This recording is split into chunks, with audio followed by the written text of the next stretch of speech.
आज आपण बघणार आहोत दिव्यांग विवाह प्रोत्साहन यांचे पूर्ण डिटेल माहिती. तर चला बघूयात याच्यासाठी कोण अप्लाय करू शकतो. महाराष्ट्र शासनाच्या दिव्यांग विवाह प्रोत्साहन योजनेचे अंतर्गत दिव्यांग व्यक्तींना सामाजिक मुख्य प्रवाहात आणण्यासाठी आणि त्यांच्या विवाहासाठी आर्थिक मदत केली जाते.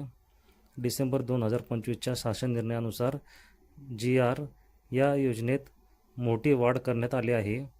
या योजनेची सविस्तर माहिती खालीलप्रमाणे आहे. योजनेचे स्वरूप आणि सुधारित अनुदान 2025-26 दिव्यांग अव्यंग विवाह. जर दिव्यांग व्यक्तीने अपंग नसलेल्या व्यक्तीशी विवाह केला तर 1.5 लाख रुपये अनुदान मिळते. दिव्यांग विवाह जर दोन्ही भागीदारी दिव्यांग असतील तर त्यांना 2.5 लाख रुपये प्रोत्साहन अनुदान मिळते. पैसे मिळण्यासाठी पद्धत: अनुदानाची रक्कम पती पत्नीच्या संयुक्त बँक खात्यात थेट लाभ हस्तांतरण DBTद्वारे जमा केली जाते. योजनेच्या अटी व पात्रता: दिव्यांगत्व, दिव्यांग वधू किंवा वराकडे किमान 40% किंवा त्याहून अधिक अपंगत्व असलेले वैध प्रमाणपत्र UDID कार्ड असणे आवश्यक आहे. निवास: दिव्यांग वधू किंवा वर हा महाराष्ट्र राज्याचा रहिवासी असावा.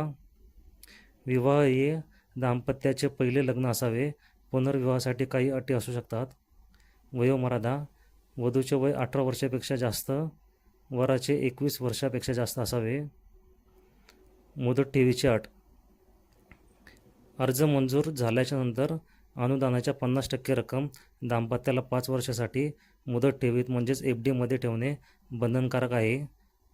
याच्यासाठी आवश्यक कागदपत्रे आहेत: विवाह नोंदणी प्रमाणपत्र, दिव्यांगत्वाचे प्रमाणपत्र म्हणजेच UDID कार्ड, आधार कार्ड वधू आणि वराचे, शाळा सोडल्याचा दाखला वयाच्या पुराव्यासाठी, महाराष्ट्राचे रहिवासी प्रमाणपत्र म्हणजे डोमेसाईल, संयुक्त बँक पासबुक किंवा रद्द केलेला चेक राष्ट्रीयकृत बँकेचा, दोन्ही दाम्पत्यांचे एकत्रित फोटो, दोन्ही प्रतिष्ठित व्यक्तींचे शिफारस पत्रे.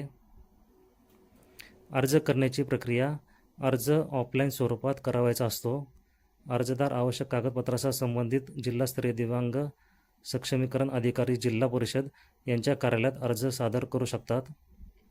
विवाह झाल्यापासून विशिष्ट कालावधी साधारणपणे 6 महिने ते 1 वर्ष नियमानुसार अर्ज सादर करणे आवश्यक असते. महत्त्वाचे लक्षात ठेवावी: योजना दिव्यांग व्यक्तीच्या सक्षमीकरणासाठी आणि त्यांना भावनिक व सामाजिक स्थैर्य देण्यासाठी राबवली जाते. अधिकृत शासन निर्णय GR आणि अर्जाचा नमुना दिव्यांग सहाय्यक पोर्टलवर उपलब्ध आहे. टीप: योजनेच्या अटीमध्ये वेळोवेळी बदल होऊ शकतात, त्यामुळे अर्ज करण्यापूर्वी स्थानिक जिल्हा परिषद कार्यालयाशी संपर्क साधणे योग्य राहील. डिस्क्लेमर: हा व्हिडिओ तुमच्या एज्युकेशनल पर्पजसाठी बनवला गेला आहे. तुम्ही जर या चॅनलवर पहिल्यांदा आला असाल तर चॅनलला लाईक, शेअर, सबस्क्राईब जरूर करा.